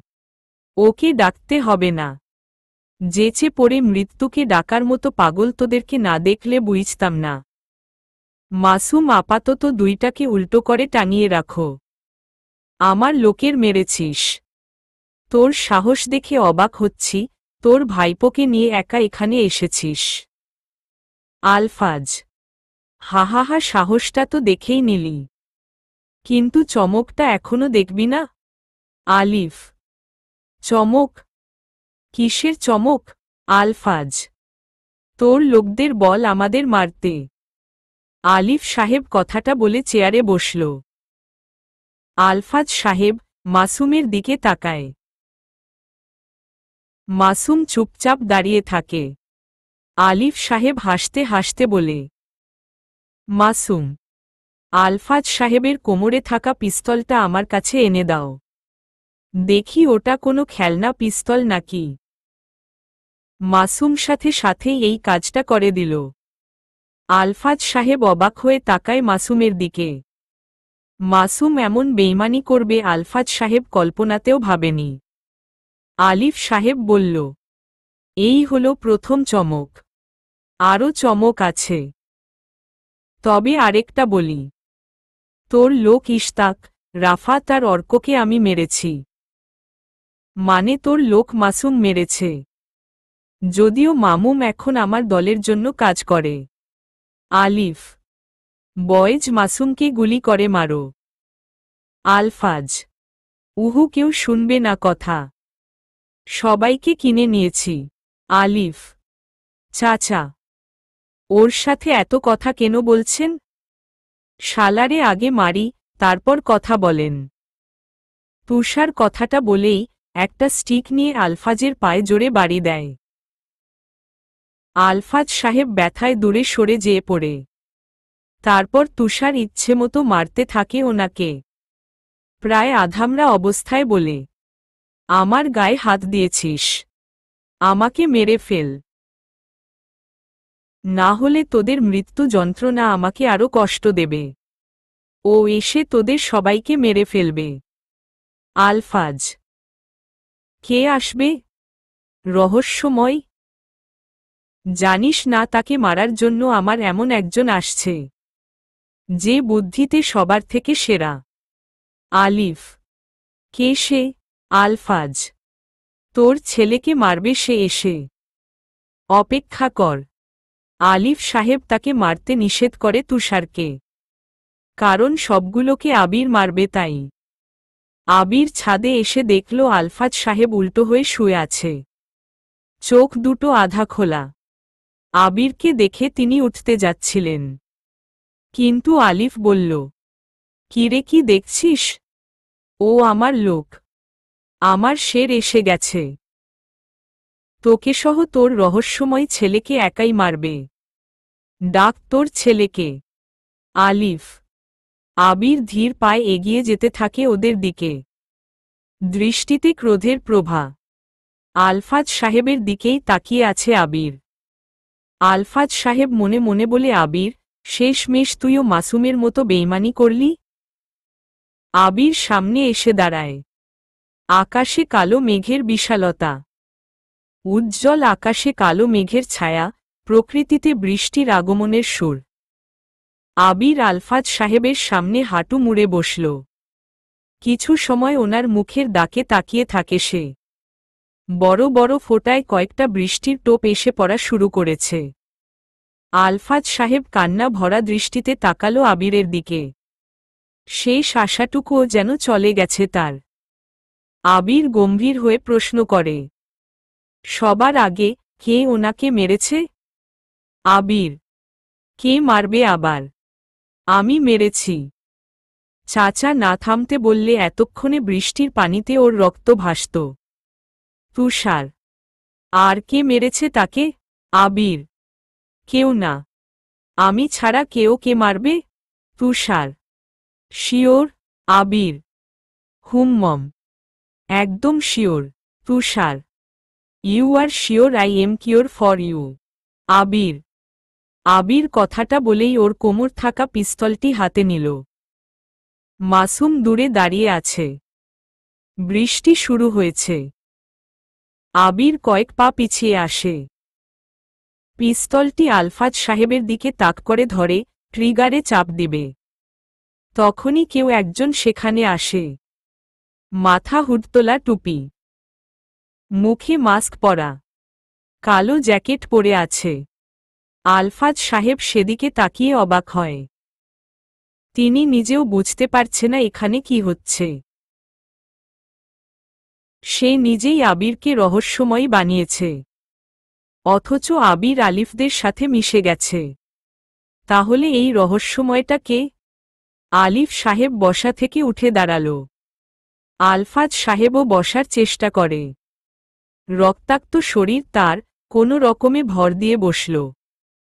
যাই হোক, তিনি বললেন, আমার ছেলে মি রহস্যময় এসে গেছে। তোরা আমার সাথে বেইমানি করলি। দেখ এবার তোদের কিভাবে সে মারে। বলেছিলাম না, আমাকে মেরে ফেল, আমি তোদের মৃত্যু যন্ত্রণা দেখতে চাই না। তোরা তো মারলি না, এবার তোরা মরবি। আমি দেখব। আলফাজ। আব্বি শালা আবিরকে দেখেছিস? সেই তোদের সবাইকে মারবে। মি রহস্যময় তোমার জন্যই অপেক্ষার প্রহর গুনছিলাম। আবির ওকে মেরে ফেল। আলিফ। মি রহস্যময়ের সাথে আরও দুজন ছেলে এসে দাঁড়িয়েছে। তাদের গায়ে একই রকম পোশাক। সবার আগে যে দাঁড়িয়ে আছে সেই এখন আসল মি রহস্যময়ী। সেই সামনে এসে বলল, আমার বাবাকে তোরা আজ মারবি। তোদের সাহস দেখে অবাক হলাম। মাসুম তোকে আমি নিজের ভাইয়ের থেকেও বেশি ভালোবাসছিলাম। তুই আমার সাথে বেইমানি করলি, রাফাত আর সিয়ামকে মেরে ফেললি। কেন এমন করলি? কি কমতি রেখেছিলাম তোদের? বিশ্বাস করেছিলাম বেশি, এটাই তার প্রতিদান দিলই। এখানে থাকা সবাইকে তো আমি মারবি, কিন্তু তোর জন্য আফসোসটা বেশি হবে। মি রহস্যময়। চাচা আমি ওকে মারছি, তোমার আবির কোনো কাজের না। সব লোকেরা আমাদের, ও আমাদের সাথে পারবে না। তুষার। কিন্তু ওকে আবিরের দিয়েই মারাবো। এখানে পলিটিক্সটা তুই বুঝবি না। মি রহস্যময় তো জানে না আমি আগে থেকেই সবাইকে কিনে রেখেছি। তাকে একটু খেলতে দে। আলিফ মি রহস্যময় কোমর থেকে পিস্তল বের করে। সাথে সাথেই ছাদে থাকা সব ছেলেগুলো ঘিরে ধরে দাঁড়ায় তাকে। আলিফ সাহেব হাতে একটা তালি দিয়ে হাসতে হাসতে বলে, হ্যালো মি রহস্যময়, এখানে তোমার রহস্য ফাঁস হতে যাচ্ছে। তোমার খেলাটা উইন হবে না। শালা, আমাদের সাথে রাজনীতি করতে আসছিস? তোকে তো মেরাই ফেলব, কিন্তু তোকে বাঁচানোর মতো এখানে কেউ থাকবে না। তুষার, অনেক বেশি আফসোস হচ্ছে। এত বোকা কেন তোরা? তোদের লোকদের টাকা দিয়ে কিনে আমি নিজেই ব্যবহার করেছি। তোরা সেটা জানতেই পারলি না? এত বোকা বুদ্ধি নিয়ে কিভাবে পলিটিক্স করিস? আলিফ, ওই মালটার মুখটা দেখি। কে এই রহস্যময়, যাকে আমার চাচা এত বেশি ভয় পাচ্ছিল? তুষার, মাসুম এগিয়ে যায়। মি রহস্যময়ের কাছে এসে মুখের দিকে হাত বাড়াল। স্থির হয়ে দাঁড়িয়ে আছে মি রহস্যময়ী। মাথার উপর থেকে হুড তুলে মাস্কটা খুলেই ফেলল। সবাই অবাক হয়ে গেছে। যে দাঁড়িয়ে আছে তাকে সবাই আগে থেকেই চিনত। আলিফ বলে, শুভ, হুমম শুভই, তাকে আমি চিনি। নীরব ভাইয়ের শালা। তুষার, কিন্তু ও আলফাজ সাহেবের ছেলে কিভাবে হয়েছে? আলিফ, হাহাহা this is mind game bro. Shubho, মানে? তুষার, এখনো বুঝিসনি? তোরা এত বোকা কেন? শুভ, চাচা, আর সময় নষ্ট করব না। এবার আমিই ওকে মারব। তুষার কথাটা বলে হাতে পিস্তল নিল। তারপর এগিয়ে যেতে থাকে শুভর দিকে। কাছে যেয়ে শুভর হালে একটা ঘুষি দেয় তুষার। তার পিস্তল তাক করে ধরে। ট্রিগারে চাপ দিতেই যাবে, তার আগেই একটা গুলি চলল। সবাই শব্দের উৎপত্তির দিকে তাকায়। আলিফ সাহেবের পিছনে দাঁড়িয়ে থাকা আবির গুলি চালিয়েছে। এরপর আরও একটি ধপ করে পড়ার শব্দ শোনা গেল। সেদিকে আলিফ সাহেব তাকাতেই দেখে তুষার পড়ে আছে। আলিফ সাহেব বলে, আবির, তুমি মানে তুমি তুষারকে কেন গুলি করলে? স্যার এত তোতলাচ্ছেন কেন? তোতলানো তো বাকি আছে। ওই সিয়াম, রাফাত মাস্ক খোল। শুভ, শুভর পিছনে থাকা দুজন ছেলে মাস্ক খোলে। ওরা সিয়াম আর রাফাত। আলিফ সাহেব ওদের দিকে তাকিয়ে রইল কিছু সময়ে। তারপর মাসুমের দিকে তাকাতেই মাসুম বলল, সরি স্যার, আসলে এটা মাইন্ড গেম ছিল। আর সেটা খেলে মি রহস্যময়ী। মাসুম, মানে শুভ? আলিফ, না, উনি মি রহস্যময়ী না। আপনার পিছনে থাকা আবির স্যার হরেন মি রহস্যময়ী। আর সে এতদিন আপনার সামনে থেকেই গেমস খেলেছে। আপনি কিছুই জানতে পারেননি। আমাকে হাত করার প্ল্যান ছিল ওনার, সেটাও করলেন। সিয়াম, রাফাতকে মারতে বলেছেন ওনার কথায়, সেটাও করলাম। তবে ওনাকে জানিয়েই করেছি। তিনি সবকিছু খেলেছেন। মাঝখানে আপনাকে ব্যবহার করেছে। ওহ সরি, আপনাকে ব্যবহার করতে চাইছিল না। কিন্তু শুরু থেকেই আপনি ঝামেলা সৃষ্টি করছিলেন। আপনি নিজেই আপনার দোষে ক্ষমতা হারিয়েছেন। মনে আছে রিহান যখন মারা গিয়েছিল, আলফাজ স্যার আপনার পার্টির লোক ছিল। আপনার কাছে গোপনে এর বিচারের জন্য গিয়েছিল। আপনি ওনাকে তাড়িয়ে দিয়েছিলেন। গালি দিয়ে কি বলেছিলেন মনে আছে? উনি সেটা মনে রাখে। আর আবির কিন্তু এটা আগে থেকেই জানত। তাই আপনার উপর প্রতিশোধটা সে নিজেই নিয়েছে। গ্রামে যাওয়ার সময় আবির স্যার আপনার গাড়িতে উঠেছিল। সে তো প্ল্যান করেই করেছিল। আমরা তো জানতাম আপনি কখন গ্রামে যাচ্ছেন। আমরা যে আবির স্যারকে আহত করতে চেয়েছিলাম, যেন সে আপনার গাড়িতে উঠতে পারে, আপনার সাথে থাকতে পারে। মাঝখান থেকে রনিরা চলে আসে। সবকিছু আরো সহজ হয়ে যায়। প্রথমে বিশ্বাস, তারপর বাস। ও আরেকটা কথা, শুভ ভাইকে সে গেমের অংশে ব্যবহার করেছে। মূলত আপনার উপর একপেশি মাইন্ড গেম খেলা হয়েছে। আপনি নিজেই তা জানেন না। আর আলফাজ স্যার, আমরা আপনারই লোক আছি। শুধু অভিনয় করছিলাম। আমাদের কাজ শেষ। চলো সবাই। আবির স্যার, আপনার কাজ এবার। মাসুম। মাসুম একনাগাড়ে চমকে দেওয়ার মতো কথা বলে ছাদ থেকে চলে গেল। মাসুম সহ শুভ আর বাকি সবাই চলে যায়। ছাদে এখন 4 জন মানুষ। চেয়ারে বসা আলফাজ সাহেব, নিচে পড়ে থাকা তুষার, এখনো যার নিঃশ্বাস চলছে, আর স্থির হয়ে 2 জন মানুষ দাঁড়িয়ে আছে, আলিফ ও আবির। আলিফ সাহেব আবিরের দিকে ঘুরে তাকালেন। আলিফ বলল, এত কিছু করলে আমি জানতেই পারলাম না। তোমাকে আমি নয়, আমাকেই তুমি ব্যবহার করেছ। গেমটা সত্যিই অবাক করার মতো। কিন্তু গেমে জিতব আমি। আলিফ সাহেব কথাটা বলেই ওনার কোমরে থাকা পিস্তলটা বের করলেন। আবিরের দিকে ধরার আগেই আবির একটা গুলি চালায়। সোজা আলিফ সাহেবের কপালে যেয়ে লাগে। কাছে থাকার কারণে গুলিটা কপাল ভেদ করে বাইরে বের হয়। বৃষ্টি ঝমঝম করে হচ্ছে। ছাদের বৃষ্টি পড়া পাইপে লাল তাজা রক্ত মিশে নিচের দিকে পড়তে শুরু করেছে। আবির আসে আলফাজ সাহেবের কাছে। আলফাজ সাহেবের হাত ধরলেন তিনি।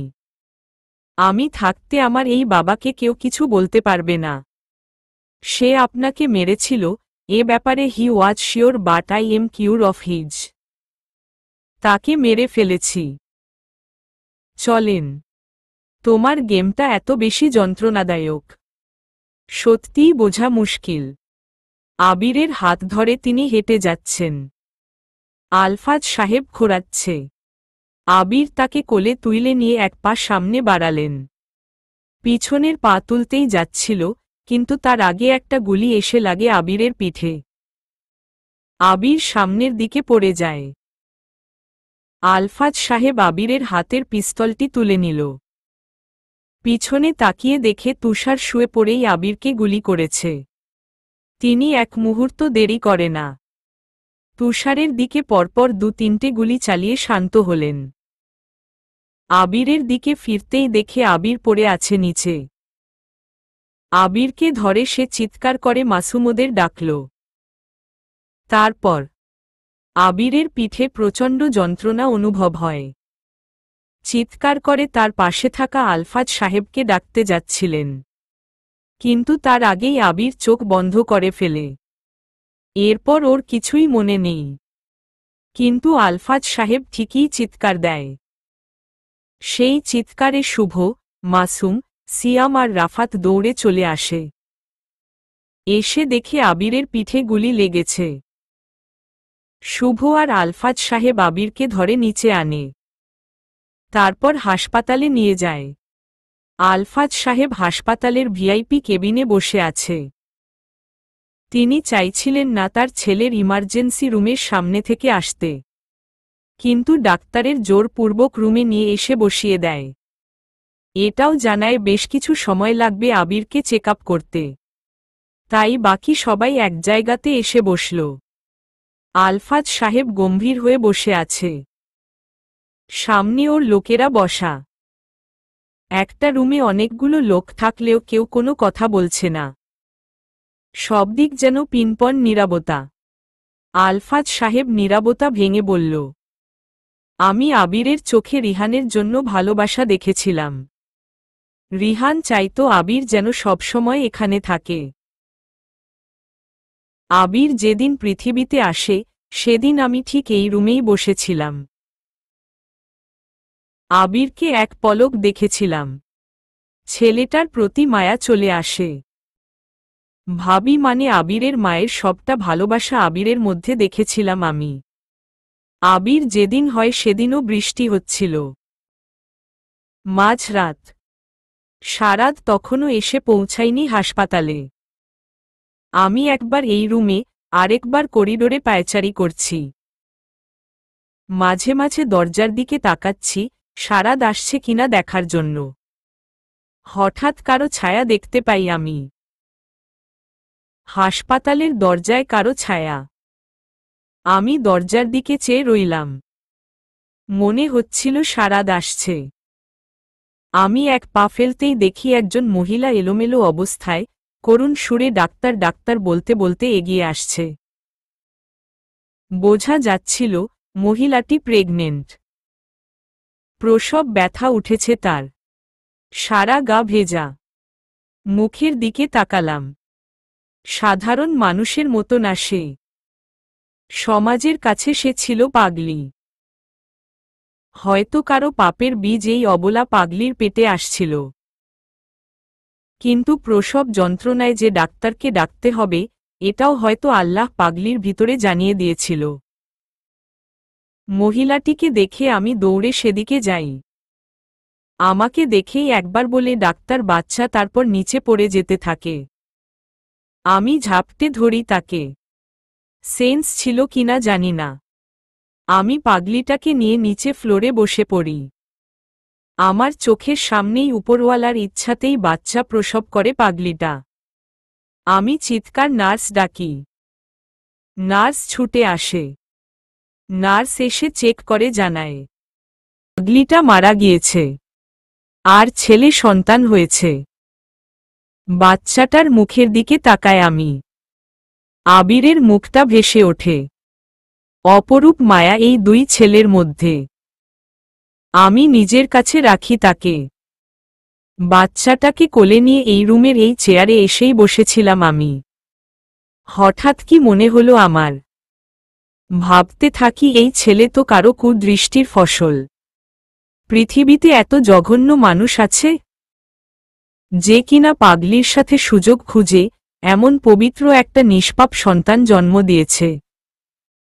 সে পাগলির সন্তান। আমি চাই এই সন্তানের একটা পরিচয় হোক। আমি চাইছিলাম এই সন্তানের একটা মা হোক, একটা বাবা হোক। বসা থেকে উঠে দাঁড়ায়। আমি বাচ্চাটাকে কোলে নিয়ে পা টিপে টিপে রুম থেকে বের হলাম। ঘড়িকে তখন রাত 3টে ওভার হয়েছে। আমি এগিয়ে যাই ভাবির রুমের দিকে। ডাক্তার নেই। সাবধানের সাথে আমি ভাবির ছেলেটাকে পাল্টে পাগলির ছেলেটাকে রেখে দিই। তারপর এখানে চলে আসি। আমি চেয়েছিলাম পাগলির ছেলেটা অন্তত একটা পরিচয় পাবে। তার যে মা বাবা আছে এটাই তার বড় পরিচয়। কারো বিষাক্তের দৃষ্টি যেন তার উপর না পড়ে। আমি ভাবির বাচ্চাকে নিয়ে চলে আসি বাড়িতে। চেয়েছিলাম ছেলেটাকে কারো কাছে দিয়ে দেব, কিন্তু ওই যে মায়ার জন্য পারছিলাম না। কারো কাছে দিয়ে দেব ভেবে পাগলির ছেলেটাকেই আমি সাথে আনিনি। যদি সেখানেও সে অবহেলিত হয় তার মায়ের মতো। তাই সারাদের কাছে দিয়েছিলাম। কেউ জানে না। আর সেই পাগলির ছেলেটাই হলো আবির। আর যে রিহান মারা গিয়েছে সে হলো সারাদের ছেলে, জিসানের ভাই। এজন্য কাউকে রিহানের কথা বলিনি। আবিরকে প্রথম যেদিন বলেছিলাম, আমাকে অনেক কিছুই বলেছিল। জানি আমি অন্যায় করেছি, কিন্তু আবিরের মায়ের মতো যেন তার সাথে কিছু হোক, এটা চাইনি। রিহানকে অন্য পরিবারের কাছেও পড়ে দিতে পারিনি। তাই সবার থেকে রিহানের কথা গোপন রাখি। কিন্তু রিহানের সাথে আবিরের বন্ধুত্ব হবে এটা আমি ভাবিনি কোনো দিন। আর এতটাই বেশি বন্ধুত্ব প্রসার হয়েছিল, আমি একবার বলতেই সে বর্ষার উপর বাজি ধরেছিল। এরপর আস্তে আস্তে আবিরকে আমি রহস্যময়ী বানাই। আবিরও ঠিক এটাই চেয়েছিল। যে ছেলে ভালো হয় সে সবার অবহেলা পায়। আবির ঠিক এমন। না পেয়েছে পরিবারের ভালোবাসা, আর না পেয়েছে কারো ভালোবাসা। সবাই যেন আবিরের উপরের বিরক্ত। এটা আমি চাইনি। আমি তো চেয়েছিলাম আবির যেন একটু ভালো থাকতে পারে। অথচ সারাদ নিজেই এমন কিছু করবে ভাবিনি। জিসানও তাকে কখনো কাছে টেনে নেয়নি। একমাত্র সে আমার কাছেই ভালোবাসা পেয়েছে। বর্ষাও তাকে ভালোবাসানি। আবির মরতে পারে না। আমি যদি সেদিন বাচ্চা পাল্টিয়ে অন্যায় না করি, তাহলে নিশ্চয় আল্লাহ আবিরকে সুস্থতা দান করবে। আবিরের কিছু হতে দেব না। আমি না হয় আমার অপরাধের জন্য নিজেকে শাস্তি দেব। তবুও আবিরের কিছু হলে আমি মরেই যাব। আমার এক ছেলে হারিয়েছে। আরেকটা ছেলেকে আমি হারাতে পারব না। আলফাজ সাহেবের কথা শুনে সবাই গম্ভীর হয়ে বসে থাকে। দরজার দিকে আলফাজ সাহেব তাকায়। সারাদ দাঁড়িয়ে আছে। শুধু সারাদ নয়, গ্রামে থাকা প্রায় সবাই সেখানে দাঁড়িয়ে আছে। তারা কখন এসেছে আলফাজ সাহেব জানে না। তবে সবার মুখের হাবভাব বলে দিচ্ছে সবাই আলফাজ সাহেবের কথা শুনে থ মেরে গেছে। বর্ষা এগিয়ে আসে আলফাজ সাহেবের কাছে। আলফাজ সাহেব কিছু বলতে যাচ্ছিল, কিন্তু তার আগেই বর্ষা আলফাজ সাহেবের পা জড়িয়ে ধরে বলে, আঙ্কেল, আমাকে মাফ করে দিন। আমি সত্যিই রিহানের সাথে এমন কিছু করতে চাইনি। আমি রিহানের জন্য অনুতপ্ত। রিহান নিজেকে মেরে ফেলবে আমি বুঝিনি। আমি আমার ভুলটাকে বুঝতে পেরেছি। আমি আর কখনো প্লে গার্ল হব না। ভালোবাসার জন্য মানুষ মরতেও পারে। আমি চাই না এমনটা কখনো আর হোক। আমি আবিরকে অনেক ভালোবাসি। আবিরকে ছাড়া আমি অন্য কিছু ভাবতেই পারছি না। আমি আবিরকেই চাই। আমাকে আবিরের কাছে নিয়ে চলুন। বর্ষা কথা বলছিল। হঠাৎ ডাক্তার এসে বলে ভিকটিমের অবস্থা খুব ক্রিটিক্যাল। এর আগেও রক্তক্ষরণ হয়েছিল। আবারও রক্ত বের হয়েছে অনেক। এখন রক্ত পাচ্ছি না। Sorry sir. বর্ষা উঠে দাঁড়ায়। আবিরের গ্রুপের রক্ত প্রায় সবার কাছে আছে, কিন্তু মন্ত্রীর ছেলে বলে কথা, তাই ডাক্তার জানিয়ে গেল। তবে বর্ষা উঠে দাঁড়িয়েই বলে কি গ্রুপ? ডাক্তার আবিরের গ্রুপ বলে। বর্ষা বলে আমি রক্ত দেব। একই গ্রুপ। বর্ষাকে ডাক্তার নিয়ে যায়। সবাই বেশ টেনশনে আছে। এখন সবাই বুঝে গেছে আসলে এতদিন সেই রহস্যময় ছেলেটা আবির। কিন্তু আবির তো এদের ছেলে নয়। তবুও কেন সবার মধ্যে এত চিন্তিত ব্যাপার, আলফাজ সেটা লক্ষ্য করেই অবাক হচ্ছে। বিশেষ করে সারাদ সাহেবের চোখে মুখে আবিরের প্রতি একটা আলাদা আগ্রহ খুঁজে পাচ্ছেন তিনি। জিসানের মধ্যেও আরও বেশি। তাহলে আবির চোখ খোলার চেষ্টা করল। একবার তাকিয়েই চোখ বন্ধ করে নিল সে। কাকে যেন ওর সামনে বসে থাকতে দেখেছে। মুখটা ঠিকভাবে দেখেনি। আবির কোথায় আছে জানেও না। তবে পিঠে একটু একটু ব্যথা অনুভব করছে। হাতে স্যালাইন চলছে বোঝা যাচ্ছে। তার মানে সে হাসপাতালেই আছে। আবির এটাই ধারণা করছিল। কিন্তু সামনে কে বসে আছে? আবির মনে মনে বলল, কে বসেছে? বড় মা? নীরা? মীরা? বাবা? তাকাবো আমি? কিন্তু আমি কতক্ষণ পর সবাইকে দেখছি। বাবা ঠিক আছে তো? তুষারের কি হয়েছিল শেষে? শুভ, মাসুম ওরা কোথায়? আবির কথাগুলো ভাবতে ভাবতে চোখ মেলে তাকায়। সামনে বর্ষা বসে মাথা দুলে ঝিমুচ্ছে। আবির একটু নড়তেই বর্ষা স্থির হয়ে বসে আবিরের মুখের দিকে তাকাল। আবিরকে তাকিয়ে থাকতে দেখে বর্ষা যেন খুরিশিতে কেঁদে ফেলে জোরে একটা চিৎকার দেয়। বর্ষার চিৎকার শুনে কয়েক সেকেন্ডের মধ্যেই সবাই রুমের মধ্যে এসে দাঁড়াল। আবির ভ্যাবাচেকা খেয়ে গেছে। তবে চোখটা আবারও বর্ষার দিকে ফিরাল। ওর চোখের নিচে হালকা কালো দাগ দেখা যাচ্ছে। মুখে আগের মতো সেই ঝলকানি ভাবটা নেই। একদমই শুকনো লাগছে। চোখ দুটো ফোলা হয়ে আছে। বোঝা যাচ্ছে না খেয়ে একটানা কান্না করার কারণে এমন দেখো যাচ্ছে তাকে। বড় মা এগিয়ে আসে। আবির, তুই ঠিক আছিস তো বাবা? দেখ, আমরা সবাই এসেছি। তুই এখন কেমন আছিস? কান্না করেই বললেন তিনি। আমি তো ভালো আছি, কিন্তু এখন সময় কি? আবির: এখন সকাল 9টা। মাসুম: ওহ, কয়েক ঘন্টা পর জ্ঞান ফিরেছে। আবির: না, 2 দিন পর সকাল 9টায় তোর জ্ঞান ফিরেছে। শুভ: পরে কথা হবে তোমার সাথে। আপাতত বর্ষা কথা বলুক, আমরা পরে কথা বলে নেব। বড় বাবা। সবাই সামান্য ভালোমন্দ জিজ্ঞাসা করে রুম থেকে বের হয়ে গেল। বর্ষা তখনও যেন ঝিমুচ্ছে। আবির তাকায় বর্ষার দিকে। ওর অবস্থা দেখে হাসবে নাকি কাঁদবে ঠিক বুঝতে পারছে না। তবে আবির একটু ঝাড়ি দিয়ে বলল, ঘুম পাচ্ছে, বাসায় যান। এভাবে ঝিমুচ্ছেন কেন? না, যাব না। আর তুমি আমাকে কেন আপনি করে বলছ? বর্ষা: সিনিয়র আপু আপনি। তাছাড়া আপনি তো তুমি বলার সম্পর্কে নেই। আপনি বলাটাই ভালো মনে হচ্ছে। আবির: এভাবে কেন কথা বলছ? বর্ষা: জি, আমি এভাবেই কথা বলি।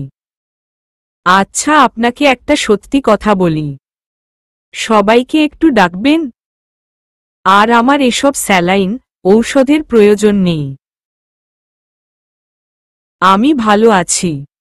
আবির কথাটা বলে বসা থেকে উঠে বসল। বর্ষা তাকে শোয়ানোর জন্য এগিয়ে আসে। আবির তার আগেই স্যালাইন খুলে নিজেকে ঠিকঠাক করে নিয়েছে। খালি গায়ে বসে আছে, একটা ট্রাইজার পরা। আবির সবার অপেক্ষা করছে।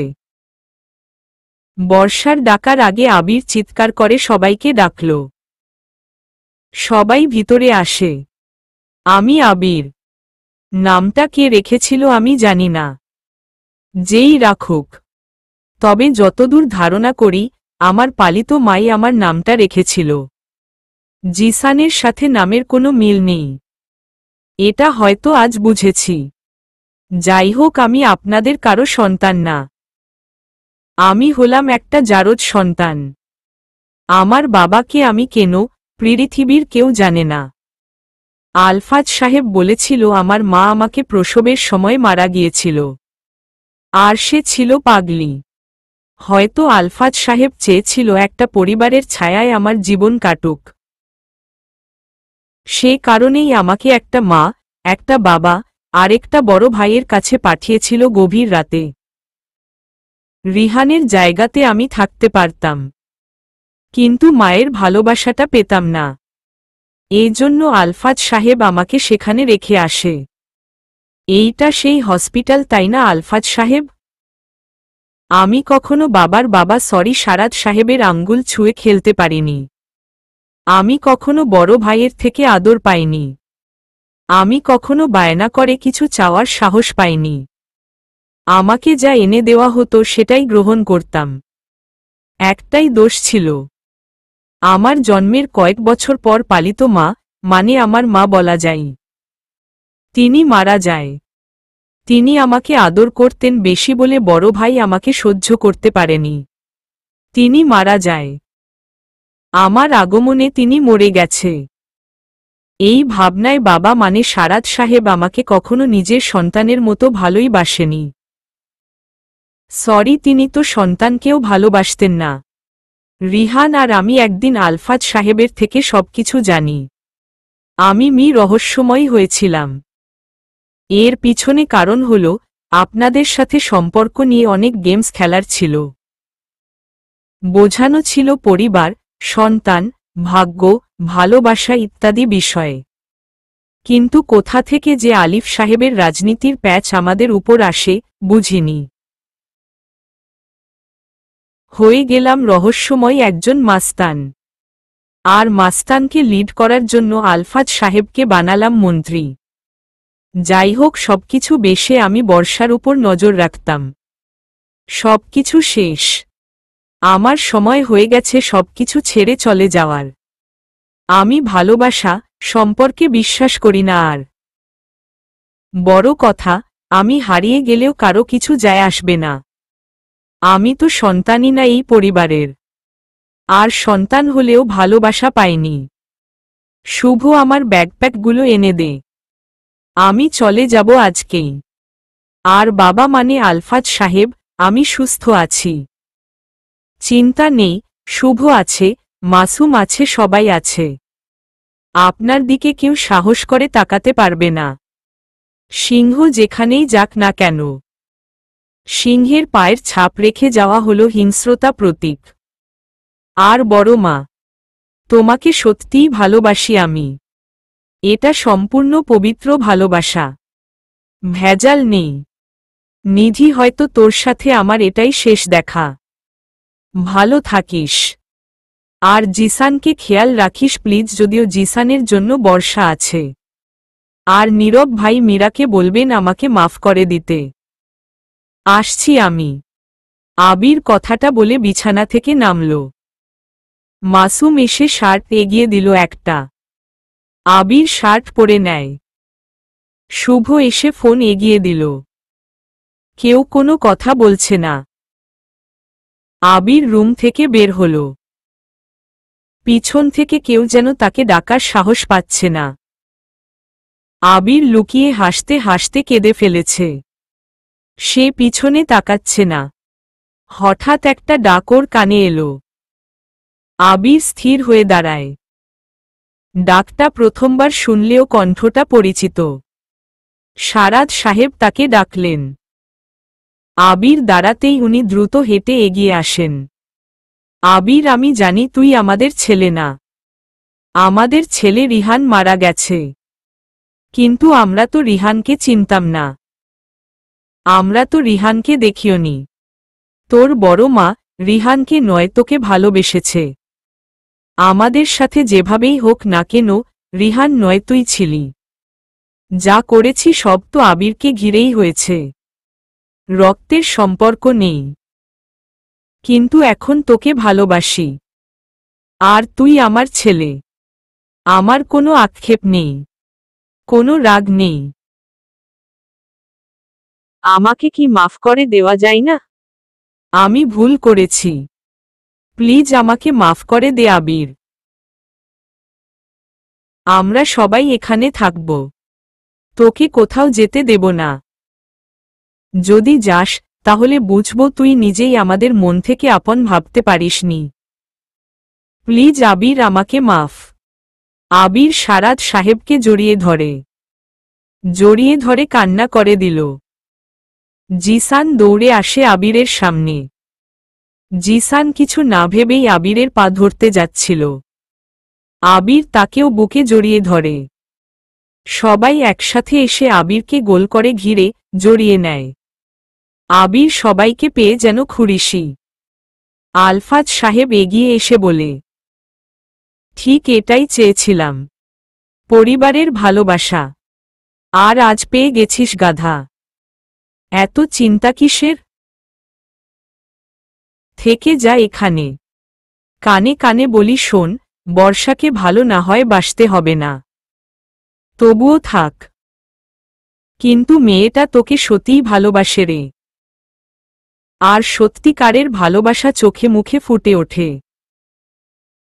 আর তোর কি মনে হয় আমার মতো একটা লোক সত্যিকারের ভালোবাসা টের পাবে না? বাকিটা তোর কাছে। এই 2 রাত এক মুহূর্তের জন্য বর্ষা ঘুমায়নি। তোর জ্বর আসছিল। তোর মাথায় পট্টি বেঁধে দিচ্ছিল বারবার। নামাজ পড়েও তোর জন্য কাঁদতে দেখেছি রে। ভুল তো মানুষ করে। দেখ, একটু ভেবে ভাবতে তো ক্ষতি নেই। আলফাজ, কি কানে কানে কথা বলিস আমার ছেলের সাথে? সারাদ সাহেব, তুই এসব বুঝবি না। বুড়ো হয়ে গেছিস তো তাই। আলফাজ সাহেব, সবাই কথা বলছিল। বর্ষা পাশ কেটে চলে আসে সেখান থেকে। বর্ষা হসপিটাল থেকে বের হল। ওর বাবার গাড়ি রাখা আছে। সেই গাড়িতে উঠে বসে গাড়ি স্টার্ট করে চালানো শুরু করল। গাড়ি চালাচ্ছে আর মনে মনে ভাবছে, আবির ভালো থেকো। মীরা সত্য বলেছে, একদিন আমাকেও কারো জন্য কাঁদতে হবে। সত্যিই তোমার জন্য এই 2 দিন যতটা কেঁদেছি অতটা ইভার জন্যও কাঁদিনি। যদিও তুমি আর ইভা এক না, কিন্তু আমি প্রথমবারের মতো ইভার মৃত্যুতে ওর প্রতি ভালোবাসা অনুভব করেছিলাম। আর এবার তার থেকেও বেশি তোমার অসুস্থতায় তোমার প্রতি ভালোবাসা অনুভব করেছি। আমি ভুল সময়ে ভালোবেসে ফেলেছি, যা কখনো গ্রহণযোগ্য নয়। আমি নিজেই চলে যাচ্ছি। এই পৃথিবী ছেড়েই চলে যাচ্ছি, যেখানে আমি অপরাধী। আমার অপরাধের কোনো ক্ষমা নেই। সেখানে ভালোবাসাও আশা করা হাস্যকর ব্যাপার। আমি হাসাতে চাই না, আমি ভালোবাসা পেতে চাই, ভালোবাসতে চাই, যা হবার নয় কোনো দিন। এজন্য আজ আমি আত্মহতি দিতে যাচ্ছি। ভালো থাকুক সবাই। আবির ভালো থেকো। যদি সে আমার মনের কথাগুলো শুনতে পেত। আফসোস। বর্ষা কথাগুলো ভাবতে ভাবতে গাড়ির স্পিড অনেক বেশি তুলে ফেলেছে। স্বাভাবিকভাবে গাড়ি চালানোর থেকে আরও জোরে সে যাচ্ছে। শহর ছেড়ে একটা উঁচু পাহাড়ের কাছে এসে থামল সে। গাড়ি থেকে নেমে সে পাহাড়ের দিকে উঠতে শুরু করেছে। কয়েক মিনিটের মধ্যে সে পাহাড়ের চূড়ায় উঠে যায়। কিনারে এসে দাঁড়াল। একবার পিছনে তাকায়, কেউ নেই। সামনে তাকিয়ে দাঁড়াল। ধোঁয়াশা চারিপাশে। পাহাড়টা মানুষদের তৈরি হলেও অনেক ফুট উঁচু। এজন্য ঢাকা এরিয়াতে পাহাড় আছে। এত বেশি উঁচু হওয়ায় ধোঁয়াশা দেখা যায় নিচের সব। বর্ষা একটু একটু করে কিনারে এগিয়ে যেতে থাকে। ফাইনালি সে চূড়ান্ত কিনারায় এসে দাঁড়াল। চোখ দিয়ে টপটপ করে পানি পড়ছে। বর্ষা চিৎকার করে বলল, আবির, আমি সত্যিই তোমাকে ভালোবেসেছিলাম। কেন বাসছি তার কোনো সঠিক জবাব আমার জানা নেই। তুমি রহস্যময়ী হও আর লুজার হও। সব চরিত্রে তোমাকে ভালোবেসেছিলাম, শুধু প্রকাশ করেছি ভুল সময়ে ভুলভাবে। ভালো থেকো তুমি। আর দেখা হবে না। বর্ষা কথাগুলো বলে লাফ দিল। চোখ বন্ধ করেই সে লাফ দিয়েছে, কিন্তু নিচে পড়ার আগেই একটা হাত ওকে খুব শক্ত করে পেঁচিয়ে ধরল। বর্ষা চমকে যায়। চোখ খুলে তাকায়। কিনারা থেকে সরে এসেছে ও। সামনে ঘুরতেই দেখে আবির দাঁড়িয়ে আছে। বর্ষা আবিরকে দেখে স্তব্ধ হয়ে যায়। আবির এখানে কখন আসলো? কি করবে বুঝতে পারছে না, কিন্তু আবিরকে কষে জড়িয়ে ধরল। আবিরের বুকে মাথা রেখে ভ্যাভা করে কান্না করে বলা শুরু করে, আবির, আমি তোমাকে ছাড়া একদমই থাকতে পারবো না। আমি তোমাকে চাই। আমাকে মাফ করে দাও। আমি কখনো আর ভুল করব না। আর করলে তুমি যা শাস্তি দিবা আমি মাথা পেতে নেব। তুমি শুধু আমার সাথে থাকলেই হবে। আমাকে মাফ করে দাও। মরতে যাচ্ছিলে নাকি? আবির: আচ্ছা, সোজা হও। ওদিকে ফেরো। আবির: কেন? বর্ষা: আবার কিনারে দাঁড়াও। আমি ধাক্কা দিয়ে ফেলে দিব। অনেক ইচ্ছে কাউকে ধাক্কা দিয়ে আত্মহত্যা করা দেখব। তবে তোমার বাবার কাছে আগে ফোন দিও বইল, তোমার মরার পর মিলাদে একটু বেশি মাংস দিয়ে বিরিয়ানি রান্না করতে। খাবো বেশি করে। কি হলো, ছাড়ো, যাও, লাফ দাও। আমি আস্তে করে ধাক্কা দিবনি। আবির: বেয়াদব, ফাজিল, শয়তান পোলা। মরব না তোমাকে রেখে। ফাজিল, আমারে মেরে ফেলে অন্য মেয়েদের সাথে টাঙ্কি মারতে যাবা নাকি? বর্ষা, হা, আমি প্লে বয় হব। বউ প্লে গার্ল হলে বর প্লে বয় হবে। আবির, থামো তুমি। আগের সিকোয়েন্সে লেখক আবির হাসান নিলয় প্লে বয় লিখে গেছে, ওটা পড়ে নিও। জানো ওটার নায়ক আবির। আবির প্লে বয়। বর্ষা, হাওই বেডা লেখকরে মাইন্ড গেম দিয়ে মেরে ফেলব। আবির, কেন আসছিলে? বর্ষা, কখনো মেয়েদের পিছু ঘুরিনি, তাই ভাবছিলাম তোমার পিছনে একটু ঘুরি, তাই চলে আসলাম। আবির, ভালোবাসো সেটা বললেই হয়, ঢং করো খালি। বর্ষা, তোমার প্রতি আগ্রহটা অনেক বিশাল, তোমাকে ঠিক কপালে পড়া টিপের মতো ভালোবাসি। টিপ যেমন কপালকেই খুঁজে নেয়, আমিও ঠিক ওভাবেই তোমাকে খুঁজে নেব বারবার। তোমার কানের দুলের মতো ভালোবাসি, মানে যে যেমন স্থানে মানায়, আমি ঠিক তোমার পাত্রে আবির নামের স্থান নির্মাণ করব। তুমি আমাতে আর আমি তোমাতেই মানায়।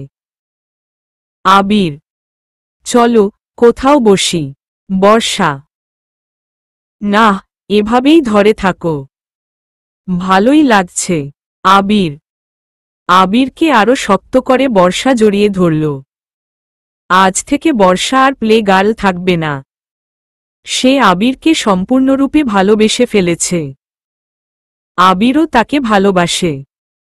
ভুল শুধরে যদি বিশাল ভালোবাসা সৃষ্টি হয়, সেই ভালোবাসা হারাতে নেই। ভালোবাসা বেঁচে থাকুক পবিত্রায়, আবেগে, আগ্রহে, অনুভবে, কল্পনায়, সর্বত্র। সমাপ্ত।